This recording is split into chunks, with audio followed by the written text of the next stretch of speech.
从昏迷中苏醒的萧炎，不仅进阶斗尊，要拿回混元果，而远古遗迹追击，一举覆灭冥河盟。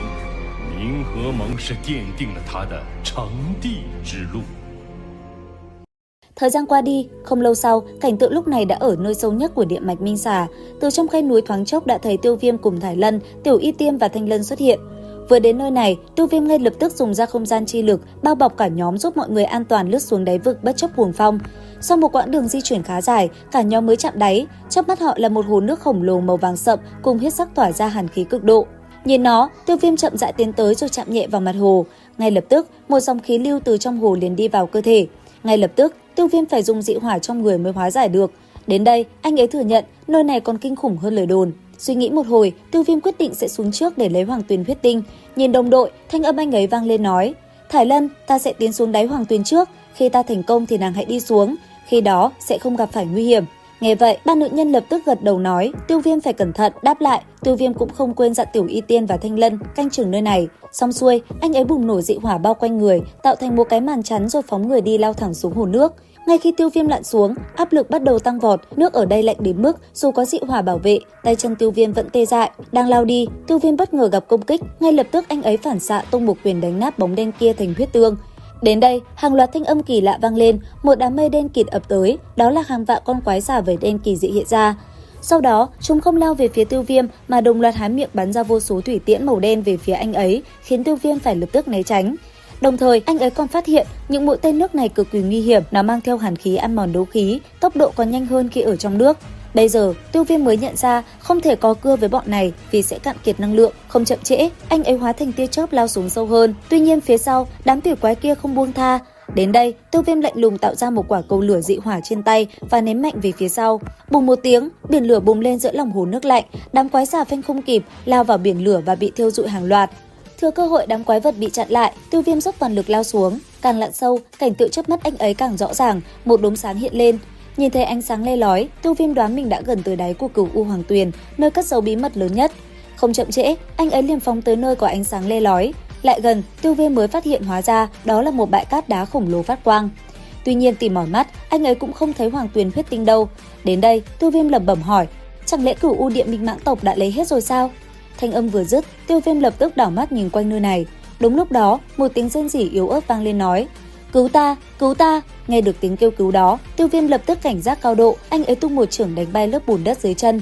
Nhất thời, khi mặt đất bị phá tan, cảnh tượng rộng lớn kinh khủng trước mắt Tiêu Viêm hiện ra. Ở vị trí trung tâm là một tên gầy gò đang bị xiềng xích trói chặt. Nhìn hắn ta, anh ấy lập tức nhíu mày. Tiêu Viêm phát hiện, kẻ này lại tỏa ra khí tức cực mạnh, ít nhất cũng phải là đấu thánh. Nhìn thấy Tiêu Viêm, tên kia lập tức lên tiếng, hắn nói mình chính là Yêu Minh, tộc trưởng của tộc Cửu U Địa Minh Mãng. Hắn còn nói, nếu như Tiêu Viêm cứu hắn sẽ dâng cả tộc Cửu U Địa Minh Mãng cho Tiêu Viêm để đền đáp. Nghe được những lời hắn ta nói, Tiêu Viêm vẫn chưa tin lắm. Tuy nhiên, người đang bị xiềng xích giam giữ kia đã ngay lập tức giải thích. Theo lời hắn ta, mình bị chính em ruột là Yêu Khiếu Thiên hãm hại, cướp ngôi và phong ấn dưới đáy hồ này hàng trăm năm để chịu sự tra tấn của hàn khí. Thế nhưng ngược lại, nhờ chịu đựng sự tôi luyện của Hoàng Tuyền lực mấy trăm năm, Yêu Minh không những không phế mà còn thăng cấp lên nhị tinh đấu thánh. Trong khi kẻ phản bội Yêu Khiếu Thiên và đại trưởng lão của tộc Cửu U Địa Minh Mãng tộc hiện tại chỉ tầm nhất tinh đấu thánh. Nghe đến đây, Tiêu Viêm có chút động tâm, anh ấy nhanh chóng tính toán trong đầu. Thật ra, Tiêu Viêm cũng cần tìm đồng minh để phá vỡ thế liên minh của Tam Đại Long Đảo, mấy kẻ đang nhắm vào Tử Nghiên. Nếu giúp Yêu Minh lật đổ Yêu Khiếu Thiên, Tiêu Viêm sẽ có một đồng minh đấu thánh cực mạnh và nắm quyền kiểm soát cả một tộc thú lớn. Tuy nhiên, Tiêu Viêm không đời nào tin lừa một kẻ lạ mặt. Ngay lập tức, anh ấy nhìn tên kia rồi lạnh lùng đáp: "Ta không tin được ngươi." Dứt lời, Tiêu Viêm quay đầu rời đi. Thế nhưng, tên kia đã ngay lập tức gọi anh ấy lại, hắn hứa mọi điều chỉ cần được thả ra. Và tất nhiên, đây chính là thứ mà Tiêu Viêm muốn. Sau một hồi, anh ấy đưa ra điều kiện, Tiêu Viêm bắt Yêu Minh phải mở linh hồn để mình đặt hồn ấn, nếu Yêu Minh phản bội, linh hồn sẽ nổ tung. Đến đây, Yêu Minh chấp nhận ngay lập tức, giao mạng sống vào tay Tiêu Viêm để đổi lấy tự do và cơ hội báo thù. Nghe vậy, Tiêu Viêm không chậm trễ, liền thi triển bí pháp và đặt hồn ấn vào mi tâm của Yêu Minh. Chỉ trong thoáng chốc, anh ấy đã hoàn thành. Sau khi đặt hồn ấn xong, Tiêu Viêm mới hỏi tên kia về Hoàng Tuyền huyết tinh. Đáp lại, Yêu Minh nói mấy trăm năm qua, mình đã ăn hết huyết tinh sinh ra để duy trì sự sống.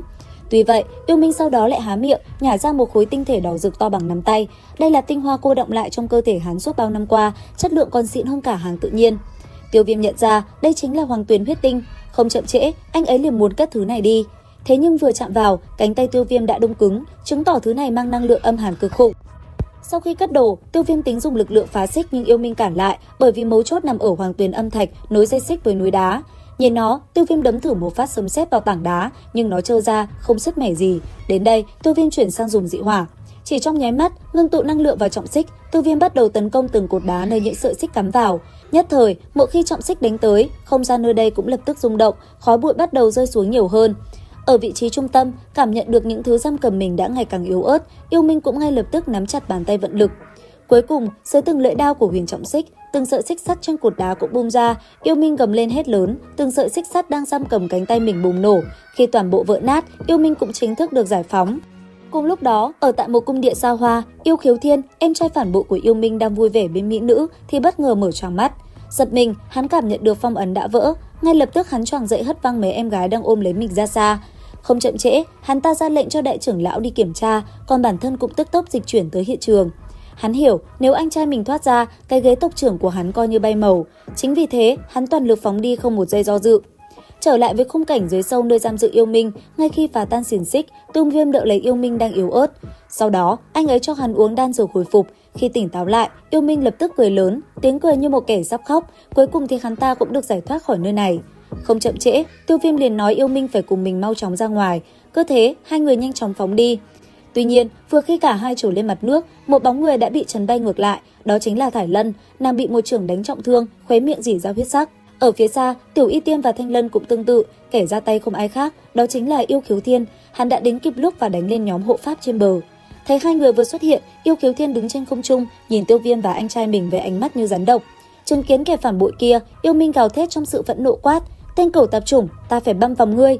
Đáp lại, Yêu Khiếu Thiên chỉ cười khẩy nói, đại ca tốt của ta, ngươi giờ chỉ là phế vật, ngoan ngoãn bỏ mạng ở nơi này đi. Nghe được thanh âm ấy, Yêu Minh nhất thời càng nổi giận. Đồng thời, thấy đồng đội bị trọng thương, Tiêu Viêm không nói nhiều, sát khí đã bùng lên.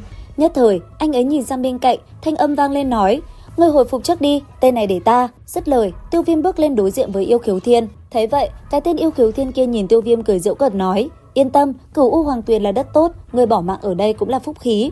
Dứt lời, hắn ta không thèm thăm dò, tung ngay đòn đầu tiên, một chiêu Hoàng Tuyền ám trưởng tung ra, nhất thời, một cự trưởng âm lãnh phóng về phía trước. Chỉ trong nháy mắt, một bàn tay khổng lồ bằng năng lượng âm hàn mang theo sấm sét nghiền ép không gian lao về phía Tiêu Viêm. Đối diện với nó, Tiêu Viêm vung tay, dị hỏa lập tức bùng lên thành biển lửa bao bọc và làm bốc hơi hoàn toàn cự trưởng. Thấy vậy, Yêu Khiếu Thiên ngạc nhiên vì dị hỏa nhưng vẫn khinh thường. Chớp mắt, một chiêu Hoàng Tuyền chỉ đánh ra, tích tắc, một ngón tay khổng lồ dài cả trăm trượng, mang lực lượng hủy diệt, ấn thẳng xuống, cả không gian như sụp đổ, địa chấn xảy ra.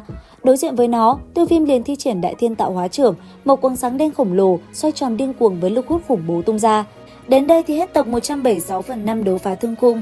Theo dõi kênh YouTube Review 5 phút để biết thêm chi tiết trong tập 177 các bạn nhé. Xin chào và hẹn gặp lại.